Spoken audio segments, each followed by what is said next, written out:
negara superpower. Kendali atas energi membuat Amerika menjadi juara dunia karena energinya adalah oil and gas. Amerika sejak tahun 70-an pengendalinya, terutama mengendalikan transaksinya selain kendali teknologi dan distribusinya. Kemudian dunia coba digeser ke non-fuel oil atau bukan minyak dan gas. Salah satunya Tiongkok yang coba saingin Amerika dalam kendali energi di luar minyak bumi. Pejuang-pejuang non-fuel oil ini akan membangun sumber energi bukan lagi berbasis oil and gas, tetapi baterai sebagai penyimpan dengan solar panel, tenaga air, tenaga angin, panas bumi, dan tenaga nuklir sebagai pembangkitnya. Sekali lagi, kita ingatkan kalau Indonesia mau jadi negara superpower, Indonesia harus punya sesuatu yang didominasi sebagai alat tekan. Sungguh, menjadi negara superpower wajib ada yang didominasi terutama kekuatan militer dan punya banyak alat penekan.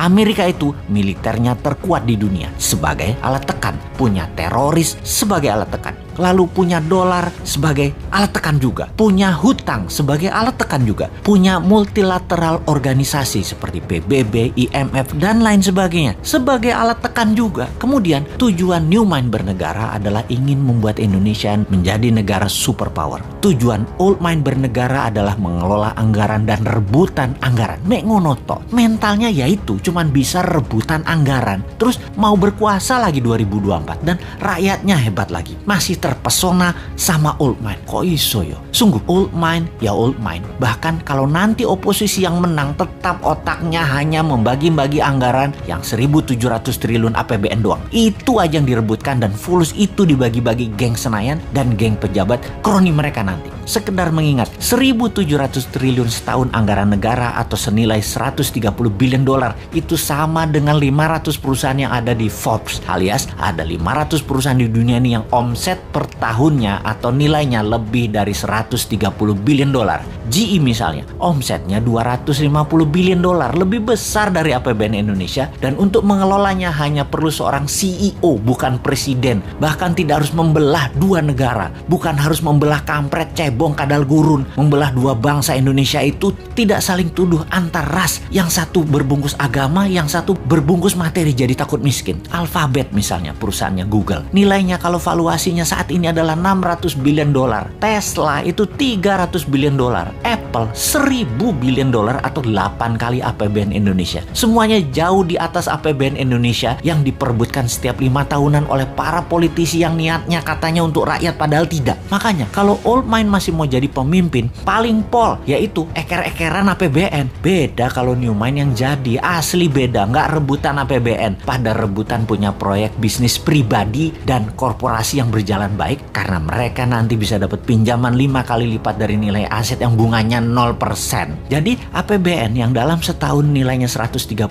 billion atau 1.700 triliun rupiah bisa naik ke 1.000 billion atau 15.000 triliun dengan gampang, tanpa injek kaki rakyat dengan pajak tinggi, tanpa utang IMF, tanpa jual nikel ke Tiongkok. Mengapa bisa? Karena kita tidak mengerjakan apa yang Old Mind lakukan, misalnya menjual nikel mentahan, tetapi nanti nikelnya jadi diolah baterai di Indonesia 100% terlebih dahulu. Finish produknya baterai, bukan nikel smelter. Indonesia jadi raja baterai beneran, bukan ingin jadi raja baterai. Bahkan mobil SMK nanti bertenaga baterai kalau mobil itu nanti muncul. Kalau sekarang kan masih dipingit, namanya juga Satrio Piningit, karena mobil SMK itu sekali lagi itu sesungguhnya Satrio Piningit itu aslinya yaitu.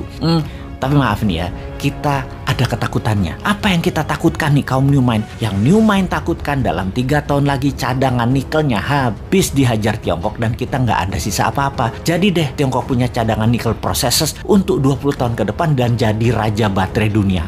Biar deh mimpi kita punya dan mengendalikan baterai. Duh, gemes banget bernegara ini Old Mind, Old Mind. Kok bisa ya pada nggak nyadar bahwa sumber daya alamnya dikerjain pejabat di puncak, bahkan pucuk pimpinan pun nggak sadar dikerjain anak buahnya. Padahal kan tahu untuk jadi negara superpower kita harus ada yang kita dominasi, yaitu dominasi kita harusnya kuasai baterai sebagai komoditas juga sebagai alat tekan. Lah kok Tiongkok yang punya bahan baku dan yang mengendalikannya. Tapi sudahlah, kita cuma bisa menjerit. Ampun Gusti.